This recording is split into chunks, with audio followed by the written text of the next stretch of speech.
Good morning, everybody, and welcome to Rockingham, where we are getting set to get our first of two races today underway for the Pro Tyre Motorsport Ginetta GT5 Challenge. They had one race yesterday, two today on what they hope will be a slightly drier track. Yesterday was rather damp indeed. My name's Andy McEwen, up here in the commentary box overlooking proceedings at Rockingham. I'm delighted to be joined this morning by Charlie Butler-Henderson. Looking forward to what should be an entertaining 20 minutes of racing here. Yeah, I'm really looking forward to it, especially the Ginettas always give us loads to talk about. There's always loads of action somewhere throughout the pack, whether it be at the front lead battling or midfield, but Rockingham always does entertain for some really good racing. Circuit's dry-ish, so they'll definitely be on the dry options, and but then again there is a little bit of drizzle in the air as well, so anything could be up for grabs today. Yeah, absolutely. Low ambient temperature as well, so getting heat into the tyres is going to be tricky. They're about to set off onto a green flag lap. That's their last chance to do that. Get some heat into the tyres and the brakes. You need that heat in the brakes because the first time you're going to use them down at the Dean hairpin, it is always dramatic down there on the first lap, isn't it? Very much so, yeah. There's always quite a few marshals down there on that corner because it's always quite a busy braking area. Lots of lunges and last minute do or dares are done there. Yeah, a very wide circuit around the oval part of the Rockingham circuit, and that allows for lots of side-by-side racing, but then it all pinches down when you get onto the infield, which is very tight and technical. It's a massive grid of cars that we've got in the Pro Tyre Motorsport Ginetta GT5 Challenge as well, so that adds to the potential for drama. Look at that, that is a fantastic sight, isn't it, on the 2x2 grid, and it is going to be a highly competitive race indeed. Last time out at Alton Park, we had a double race victory for Shane Stoney, ex-Mini Challenge racer.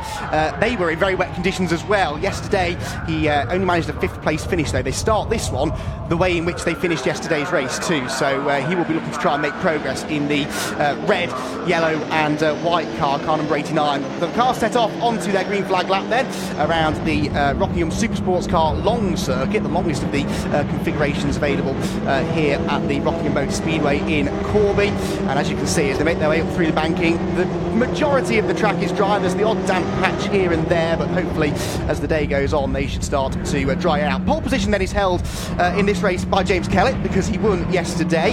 He was twice a runner-up at Alton Park last time out, so he is definitely going to be one of the championship contenders. Alongside him will be Alex Toth-Jones. That was his first podium of the season yesterday though, so he has found a bit of extra pace here at Rockingham compared with what we saw at Alton Park. As a result of those results from Alton Park last time out, Shane Stoney arrived here as the championship leader with a 6-point lead over James Kellett. Well, that may well have changed now. Here's the confirmation of the grid then. Kellett and Jones on the front row of the grid. Century Virtues versus Richardson Racing. Scott McKenna and Con O'Brien make up row 2, ahead of our double winner from Alton Park, Shane Stoney, and Charlie Digby on the third row.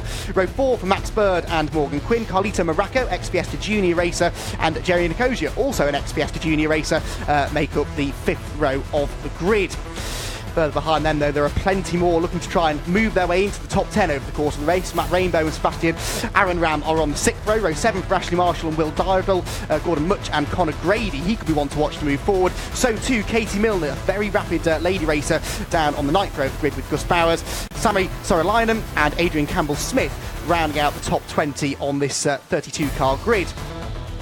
Josh Hislops and James Townsend are next, Matt Maxted and Charlie Martin, Brett Ward and Phil McGarty, then Dale Albert and Matt Conscus, Tom Mallet and Richard Evans next in line. They were retirements yesterday, and so too right at the very back of the grid was Nick Halstead, who hopefully will be lining up at the tail end of the field.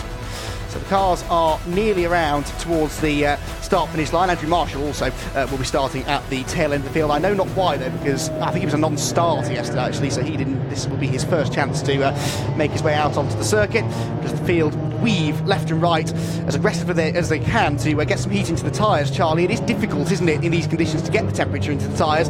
You see the drivers weaving left to right a lot, but a lot of them say that actually standing on the brakes, that does an awful lot to get some temperature in the rubber as well. Yeah, so you would have probably bedded in a set of brake pads or brake discs throughout the weekend. You never start a race with brand new stuff really, unless it's tyres. So the ones that we weave in the most, I noticed that one of the cars towards the back had still a white label on one of the rear tyres, so that means that they've obviously gone for brand new tyres, but if they're on the back of the grid, they're probably just not trying to just go for it really and just utilise what they can really. The guys at the front might be on slightly scrubbed tyres that have gone through a heat cycle, but yes, by braking and generating heat through the discs and the calipers, then that spreads heat then into the tyres, and that's the most important thing. But these cars are rear-wheel drive, so they've got to get some wheel spin going as well on that warm-up lap to obviously warm the rear tyres up as well. But yeah, you are right with the brakes, yeah. Right then, so we are about ready to go. The 5-second board is being shown. On the right-hand side of the front row is James Kellett. Alongside him on the outside is Alex Toft-Jones. We wait for the lights to go out. The revs rise, away we go. Great start made further back, I can see by the number 12 car, that's Morgan Quinn. But at the front of the field, it's a very even getaway from both of the front row sitters. Alex Toft-Jones trying to use the high line out through turn 1 and down towards the Dean hairpin, but he doesn't really want to find himself on the outside when we get to the hairpin, because that could open the floodgates for everyone else. He'll be looking to try and find a space in line. Still wheel to wheel they are, onto the brakes. Alex Toft-Jones is very late on the brakes though and seizes the lead. Brilliant stuff. He's gone wide. Oh, a little bit wide there. Has that opened the door on the exit of the corner, I wonder, as the rest of the field pick their way through? Yeah, they're side by side again, but this time, Charlie, Alex has the inside line into the right-hand rear Entwood. And they've all made it. They all made it through the first corner. Let's see if the GTs will do the same thing a little bit later on. Yeah, that was far from guaranteed, that wasn't it? It's very busy indeed. It's still busy as they make their way through the rest of the midfield. We've got a spinner. Who might that be? Oh, I couldn't quite see the number Possibly there. Adrian Campbell-Smith, I think number 16, but he will rejoin at the tail of the field, out through the long left-handers here, out of the pit path, down in towards Gracelands, and the top two starting to make a little break here. Look how close this is. This is really, Charlie, what we're going to expect to see over the course of the race. The slipstream effect in Ginetta GT5 racing, very profound, keeps the field close together. Yes, slipstreaming, just in case you haven't followed motorsport before, or in case you're watching and want to know what we're talking about. Another spinner there, it's number 71. Charlie Martin, that is. Charlie Martin giving, a nice big donut there. Go on, large it. There we go. Bit of fun there. Yes, so lots of slipstreaming where you're using the other car in front of you to punch an air pocket in the air to, in theory, you sort of get dragged or sucked along really by the car in front. And then your car can obviously go faster because you're not hitting a wall of air. Which potentially is what James Kellett has just done to retake the race lead whilst we were watching that car spinning up at Graceland. So it is going to be the pole sitter that leads at the end of lap 1. Alex Toft-Jones is second, Scott McKenna third. Shane Stoney's gained one spot from 5th on the grid to 4th. That was at the expense of Conor O'Brien, who has dropped down one position as the rest of the field streak through a couple of stragglers at the back, of course, after their early race dramas. Down at Dean hairpin for the second time of asking. It is nose to tail and a side-by-side action. Further back, a little bit of paint being traded. That's the number 25 car getting hung out to dry. That's Conor Grady, who's come from 17th on the grid. Conor Grady. Okay, we need to keep an eye on him, don't we? We need to keep an eye on that car. Yeah, really good start for Conor, into the top 10 already. Former Fiesta driver himself, and it's interesting to see how the drivers coming from the junior formulae have got to grips with this car. It's a fun car to drive, but a relatively forgiving one, so I hear. Yes, well, I haven't personally driven one of these, but I do know that there's sequential. The leader there just going a little bit sideways there on the exit of pit path, as it were. That is a really bumpy, fast, demanding corner. Then you climb up where the camera's looking at now, up a hill slightly, and then the circuit drops away there, and then coming into a very sharp hairpin. It really is quite a good track, but very, very challenging. As a late lunge, there's definitely going to be contact made at some point now, I would have thought. Yeah, that was Jerry Nicosia and Max push Bird. That was oh, they're still going. And again, go on, bing bang. This is 3 abreast now. This game, this can't work, surely. No, there is a bit of contact. There's Charlie Digby going around the outside of Max Bird. There's more contact, and it's Bird who spins. Well, that was all. You could sort of see that coming, couldn't you, Charlie? Well, it was the white. Who was on the white car? Charlie Digby, I think, Charlie on the Digby. Yeah, well, he sort of slightly caused that a little bit by saying, "Well, I want a bit of a look in here as well." And unfortunately, they got tagged. But that was a really good battle there that started at, in theory, pit path all the way through 3 or 4 corners. Yeah. Also, what you've got to watch here as well, we're going to need to keep an eye on this throughout the day while we're commentating, is the fact that there's a massive bump as there's a bit of like the tunnel, as it were, or a bit of the tarmac is dropping away slightly. There's a really big bump there, and it really does catch you out on the exit of the turn 1 in the banking. It gets your heart going every lap, basically. I'm sure it does. Conor Grady has taken full advantage of all of this. We mentioned that he made good ground on the first lap. Well, of course, he picked another place up at the expense of Max Bird's spin, and he's now got past Charlie Digby as well. So that puts Grady up into, I reckon, 8th place. And that's the sort of mustardy-coloured yellow car that's just to the head of this big group. Around the outside there goes car number 76, trying to make a move. That is one of the cars, colleagues of Morocco, who actually started inside the top 10 and hasn't had a brilliant start. So I'm guessing it's Italian. Yes, I think you might be right there. Whatever gave you that idea. Leading to make their way back out of the Tarzan hairpin. It's still Kellett ahead of Alex Toft-Jones. James Kellett looking to repeat what Shane Stoney did at Alton Park in the opening rounds by winning the first 2 races. Unfortunately, the third race at Alton Park was cancelled due to the torrential rain that I'm sure you'll remember we all suffered that day. This is the fight for third, well, it was the fight for third. First of all, we've got a spin. Between that, and there's a bit of smoke coming out of the car that just has left the scene of the crime, as it were. The one that was still there was Sami Saralainen, unfortunately, who has had that rotation down at the Tarzan hairpin. We've got yellow flags there for that part of the circuit whilst he tries to execute a 3-point turn and get going in the right direction, which he does now. Here's the fight for third that I was about to talk about, and it's car number 27, Scott McKenna, defending heavily here from the championship leader coming into this round, Shane Stoney. And again, we're seeing here, really, aren't we, Charlie, that it is very difficult to break away from the cars behind. That slipstream is keeping them close together, and that makes life difficult, especially on such a wide circuit as this one. But it also makes racing what racing should be, rather than the Formula One, which they can't get too close to each other because of the aerodynamics. So that is the whole point of this championship. Notice the rear wings there, just to give the car a little bit more downforce on the back end, to keep the car squatting down on the back. But again, it allows for close racing. And that's because these guys are battling for third. That's allowed the leaders to break away a little bit and give them a bit more breathing space. But I still vote, going wide there as well. A little puff of water as well, because we've had a lot of rain here in the UK, as I'm sure we're all aware of. And all the curbs are still full of water from last night's rain. Lovely move there from Shane Stoney. He takes third place, or does he? Scott McKenna comes back at him on the exit. You see that switchback manoeuvre used quite a lot at Tarzan. The trouble is, it puts Scott back on the outside for the chicane. Shane Stoney's late on the brakes though, and that was a really nice move, Charlie. Yeah, that was a lovely move, that. But because he's been on the inside, he's had to sacrifice a little bit of exit speed there, so he might be now slower on the banking. But maybe not, actually. He seems to have executed that very, very well. Now he's hopefully going to pull away and chase those 2 leaders that are probably thinking, we've got a bit of breathing space here. But yeah, really good stuff from the first 4 cars, and even further back down the field. It's a bit of a voyage into the unknown, this race though, for the drivers, because it's the first time they've been on track all weekend and it's not been soaking wet. Someone not on the track though, unfortunately, is Gus Bowers, who's in the pit lane. That was the car that I said that was smoking, that was part of the scene of the crime, as I said, from earlier on. So there was a bit of smoke coming out to the car. Good deductions there, Charlie, piecing together what happened up at the Tarzan hairpin. We now focus then on this fight for 5th that's starting to develop as well. That's closing in. That is the number 22 car, Conor O'Brien, coming under increasing pressure from Jerry Nicosia, former Fiesta Junior champion. In fact, is Jerry did a bit of Ginetta Junior racing as well, and of course the Ginetta Junior cars he will be used to. Same shape as these, but these are a bit more powerful. They're not restricted, and so it's a little step up in performance for guys who come out of that Junior series. And those 2 cars make their way up towards Graceland. Jerry closing in, trying to use that slipstream to execute a move, but not quite close enough yet to have a real lunge, is he? No, but he's definitely putting under pressure, especially with that orange, black and white livery. It does look pretty venomous and evil, doesn't it? So he's definitely on the pounce. I noticed the 22 car as well of O'Brien got a massive big wheel spin on the start as well, and loads of clouds of smoke coming out the back of his car earlier on. So maybe he's overcooked his rear tyres, maybe.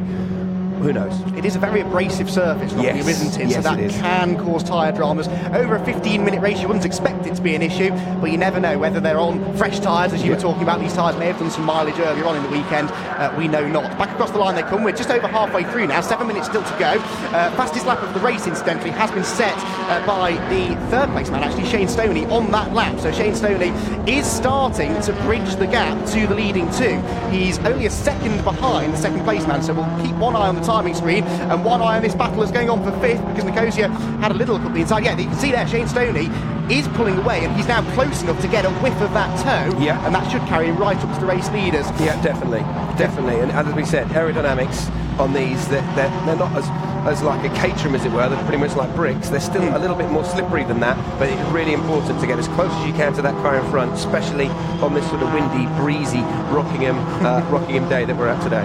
Yeah, it's actually a bit of a tailwind down the pit straight, looking at the flags over on the pit straight, so that will be aiding straight line speed down in towards turn 1. Definitely. So look, he's getting closer, and he was a second quicker on the lap before as well, so there's definitely going to be a lunge from car number 60. Yeah, Jerry Nicosia, here he comes. I must be psychic. Am I psychic? It's like you've done this before, Charlie. A few times. But now he's on. So he's now going to be on the outside Has he got a good enough run on the exit? No, he hasn't. O'Brien's still going to take that inside line and be...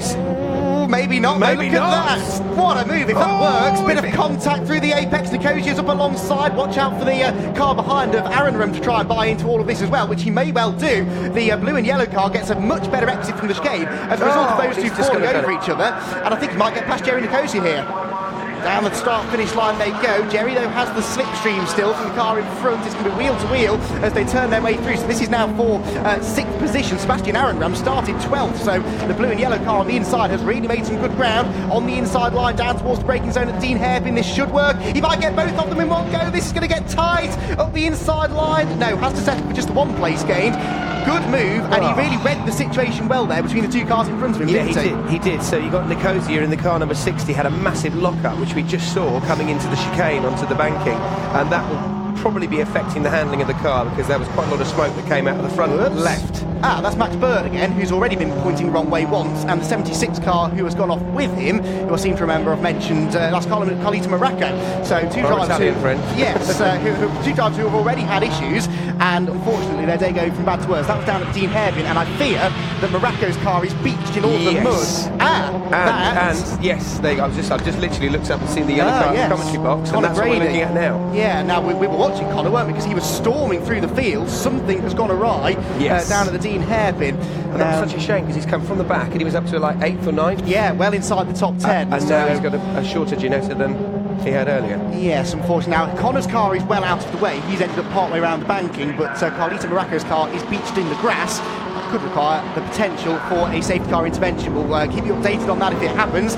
The leaders have streaked through onto their 8th lap race. The top 3 are now separated by less than 1 second, and here they are, and here comes the move up the inside from Alex Toft-Jones for the race lead, and I think he might go through. James Kelly's on the outside line. He's late on the brakes though, and there are yellow flags at the Dean Hairpin, so it must be so frustrating for Alex. He teed that move up to perfection, gets to the corner, and the yellow flags are out, has to back out of it. Yeah, and then you got the white, the luminous yellow car there, backing off there because obviously he's being lapped. That was a really sensible driving from the slower car. Look, he's moving over again on the left-hand side of our screen. That's really sensible, that. Especially with it maybe an inexperienced driver that's new to racing. That was really good stuff to get out of the leader's way, because the last thing you want is another car in the mix, really. But the third man here, is definitely catching the leaders, and I don't know, my money's probably on him actually to go and pounce on the 2 leaders that have been quite relaxed in 1st and 2nd. Well, and Alex Toft-Jones and James Kellett, have been so preoccupied with each other they may not be fully aware of the pace that Shane Stoney is carrying behind them. So if those two start mixing it up, Shane will be there to pounce. He's running out of time though. Only 3 minutes left on the clock in this one. Check back in with this Jerry Nikosia squabble. He's got the recovering Charlie Digby back with him now as well. Yes. Yeah, this is Charlie, who had that little drama earlier on, is closing back in.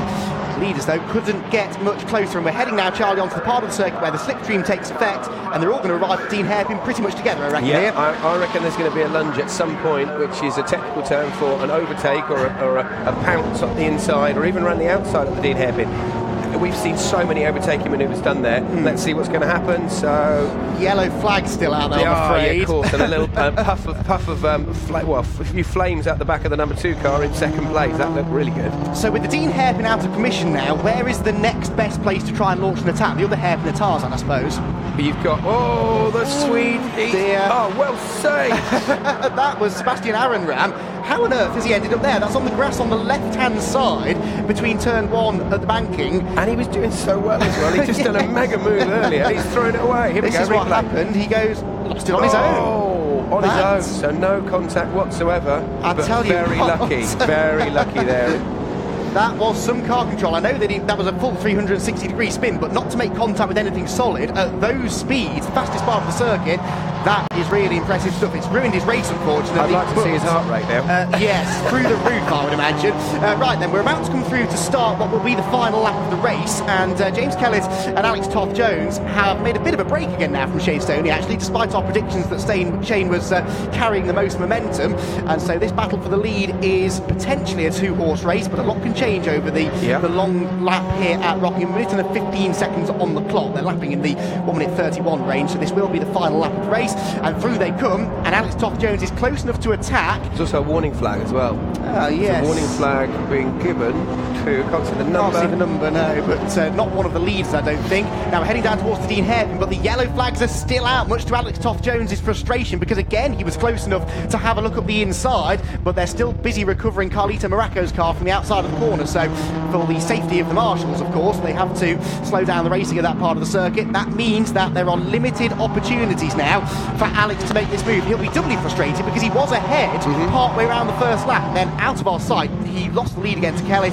James has been able to hang on from there on in through the right-hander there into the left-hander at Piff Path, this very technical part of the circuit where, Charlie, it seems like James Kellett is starting to pull a gap again. Yeah, he is pulling a gap again. You've got to be so committed through there. It's a really bumpy part of the circuit, and it's like a big sort of double or triple apex corner, and it just keeps going on and on and on. So it really does scrub the tyres and also keeps you hanging on because it's very, very bumpy through there. Tarzan hairpin next. This could be the last opportunity, but Alex is nowhere near close enough. If anything, he's going to have to turn his attention to defence here, I think, to make sure that Shane Stoney doesn't nick that second place from him on the final lap. It's been a very entertaining race, though, between these three. They've been very close together. Shane Stoney's rise from 5th on the grid has been entertaining. Bit of a scare there from the third man. Yeah, that flash of colour in the mirrors, it can distract the driver, can't it? That's it, that's what he was trying to do. That was the plan. Didn't work, though. I don't think he's going to take second, and certainly nobody is going to get close enough to James Kellett to challenge. James Kellett comes out to the final corner and wins round number 4 of the Pro Tyre Motorsport Ginetta GT5 Challenge.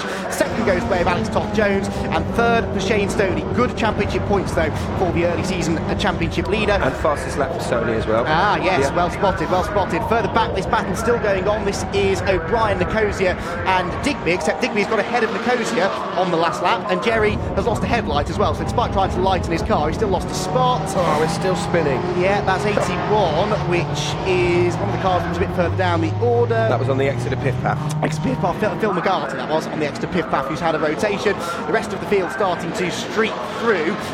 Further down the top 10, incidentally, 8th place was Morgan Quinn. 9th place went the number 24 car of Will Dyrrell, and Arenram, Sebastian Arenram, despite that spin down at the first corner, still salvaged a top 10 finish, so good stuff from him. This is going to be a replay, presumably, of what happened on the final lap. Here we go. Number 11 car of James Townsend up the inside. Bit of contact, tiny bit of contact. Doesn't take much, does it? No.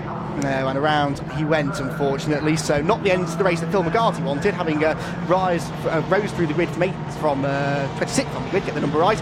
And sorry, look how wet the grass is. You can see it's wheel spinning, and also the mud as well. That's going to be pretty eventful throughout the weekend with the GTs as well, kicking more and more mud onto the circuit there. Yes, as one car runs wide, kicks up the dirt, it then ends up on the track, and that can catch other people out as well. So that is something we'll keep an eye on as the day goes on. Brilliant result, though, from James Kellett. That means that he's won 2 races this year, and Shane Stoney has won 2 races this year, and we'll have another race later on today, so we'll see whether either of them can go one up in the race wins count, or whether someone else will find their way onto the top step of the podium. Alex Toft-Jones potentially one of the favourites to do so. Field making their way down into the Parc Fermé area behind the paddock buildings, and there are a few of them a little worse for wear, but I think considering the fact that the conditions were still not ideal, very low track temperatures out there today, we saw a relatively clean race and great racing all round. Confirmation of your result then. James Kellett takes the victory by 8/10, which doesn't really do the race justice, to be honest. Alex Toft-Jones dropping back towards the end. Shane Stoney in 3rd, Scott McKenna was 4th, and those 4 were a country mile ahead of that almighty 5th place squabble. Conor O'Brien was 5th, Charlie Digby 6th, Jerry Nicosia 7th, Morgan Quinn was 8th, Will Dyrrell was 9th, and Sebastian Arenram, despite that high-speed spin, rounded out the top 10 positions. Behind them, Ashley Marshall even was 11th, Gordon Mutch was 12th, Matt Rainbow 13th, and Katie Milner, who I thought would make good progress from 18th, she did. She got 4 spots up into 14th. Richard Evans, Matt Maxted, Brett Ward. Max Bird, unfortunately, had a couple of spins, that's why he's down in 18th, ahead of Nick Halstead and James Townsend, a pair of Fox Motorsport cars at the back end of the top 20. Charlie Martin is next, ahead of Josh Hislop, Phil McGarty, who we saw involved in dramas on the last lap, Adrian Campbell-Smith, Sami Saralainen, Tom Mallet, Dale Albert and Andrew Marshall. The car we saw getting out of the way of the leaders was Matt Conscus in 29th, and then we had a few drivers who suffered dramas. Conor Grady was 4 laps down at the end, Carlito Morocco and Gus Bowers, all non-finishers as well.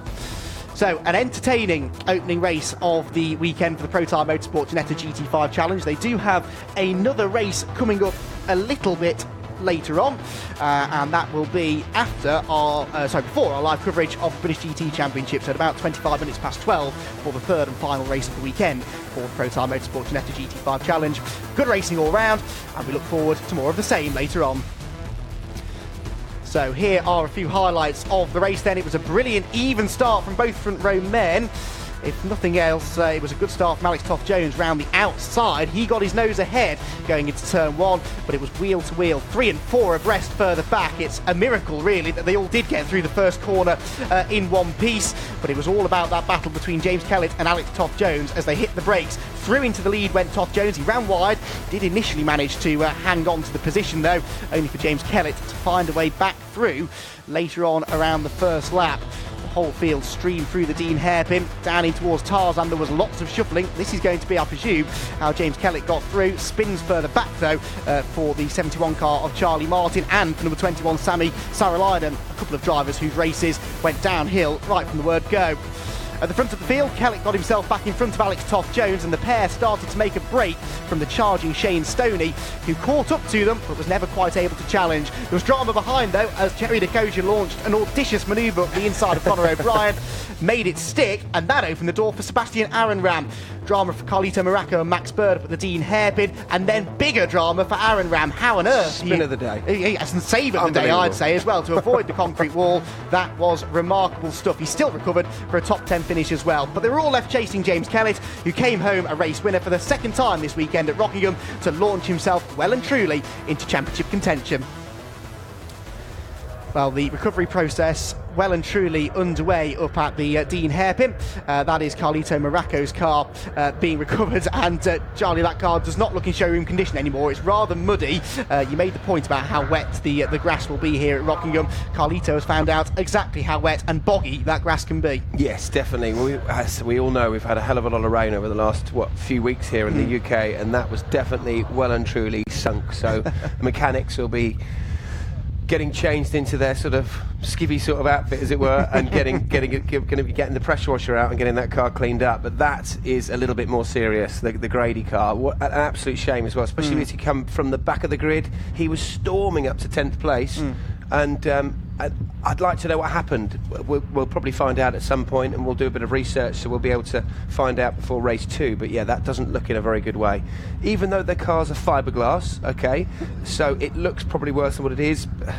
There was quite a lot of fluid as well, so the radiator's going to be gone. So yes, a couple of £1,000 worth of damage, I'd have thought, and also a very grumpy, unhappy driver. Yes, that goes without saying. I think Conor Grady won't be best pleased. He actually qualified inside the top 10 initially for race 1 yesterday, had dramas and slipped back, and that's always the way it goes though, isn't it? If your first race of the weekend goes badly, it puts you back in the pack for race 2, and that's where you're more likely to get caught up in someone else's accident, maybe. Which is what's happened to him there, really. But he's definitely quick enough to be at the front, which we know. So I'm looking forward to seeing that car getting repaired, rebuilt. It might not have the same orange or yellow nose on it. It might be a different colour, so we'll keep an eye out for that later. But I'm looking forward to seeing him not making the same mistake and getting tangled up in someone else's battle. Yes, let's hope so. He'll be coming right from the back of the grid in the third race later on. A few drivers, in fact, quick drivers. Max Bird, another one. Carlito Moracco, of course, coming from the back. You can see a bit of oil there, a bit of fluid there. Yes, as a result, presumably, of that contact. Well, the top 3 drivers are preparing themselves up above the pit garages. That is the podium that they will be stepping onto. The 3 bottles of bubbly waiting for them. They'll be nicely chilled, I think, won't they, having been waiting up there on the podium for the last 20 minutes or so. It is really not that warm here at Rockingham today, and we'll be making that point certainly when we get into the British GT race later on. All of those cars will be running on slick tyres, which need the temperature in them to work properly, and they won't really have that temperature to work with at all. There you go, showing how cold it is by rubbing their hands together. Yes, but yes. The drivers definitely aren't cold. From the adrenaline and the heat going on, from the gearbox, the exhaust, the engine, it's pretty warm in those race cars. So yeah, but they all look very, very happy, obviously, because they're next to the podium, so that's good. Yes, we've got our overall top 3 drivers there, plus our AM class victor, who will be the driver of car number 68, which was, I find him on my grid sheet, Richard Evans, who started 30th and came through to finish 15th. So passed 15 cars in that race, did our AM class winner, and won the class by quite some margin over Nick Halstead, both of whom though, started from the back of the grid, so the AM class, which we didn't really get a chance to pick up on in that one because there was so much else going on, but great performance that was from our AM class winner Evans, who made his way right up the order, passing 15 cars. While we're waiting for the podium to get underway, I'd like to say, you know, the marshals, it's blooming freezing out there, and they're sat outside all day, bless them, and if it wasn't for them, we wouldn't be able to do motorsport. There you go, perfect. Thank you, cameras. Perfect. They can hear what we're saying. It's lovely. I love that. The power of TV. Yeah. But yeah, they're doing a great job. They don't look very busy at the moment, but they absolutely, they're all voluntary. They're all enthusiasts, and you know, you can see the wind flapping out there. Here we go. The podium started, but yeah, well done. Thanks to the marshals in advance. Yeah, so Shane Stoney up there with Alex Toth-Jones. Shane Stoney on the right, Alex on the left, and onto the top step of the podium. Our double race victor. They're nice trophies, aren't they? I was just about to say, you beat me to it. Yeah. They Very are good. fancy indeed. I like that. There is this trend for slightly unique-looking trophies that there is, isn't there? Not the typical cups, but yeah. No. It's who can outdo each championship. Yeah, trophy. Yes, exactly. That'll stand out on their trophy cabinet, I'm sure. Three very happy drivers though up atop the podium for the fourth round of the Prototype Motorsport Ginetta GT5 Challenge. As I mentioned, they will have their fifth round of the championship later on this afternoon. We're hoping for more of the same action. Now, I believe we've got potentially our Ram drivers now about to make their way up onto the top step of the podium. Here they come. That class won by Richard Evans from Nick Halstead in second position. They look a bit younger. A little bit younger, yes, as the name of the category would suggest. But yes. The point I was making earlier on is that Richard Evans, who won the AM class, came from 30th on the grid, finished 15th overall. For someone who's relatively new to racing, that's really impressive. Yeah, very impressive. Yeah, really, really good. Well done to them. These are the pro drivers we are now hearing in our ear, who are climbing up onto the top of the podium. So we had the AM drivers earlier on. These are the pro drivers, the overall top three. I did think that Shane Stoney had a red race suit, and I was starting to question myself. But there we go. Shane on the right, left-hand side for Alex Toth-Jones, James Kellett up on the top step of the podium. Are we picking for a grid? Yes. For a grid position, or is this a raffle?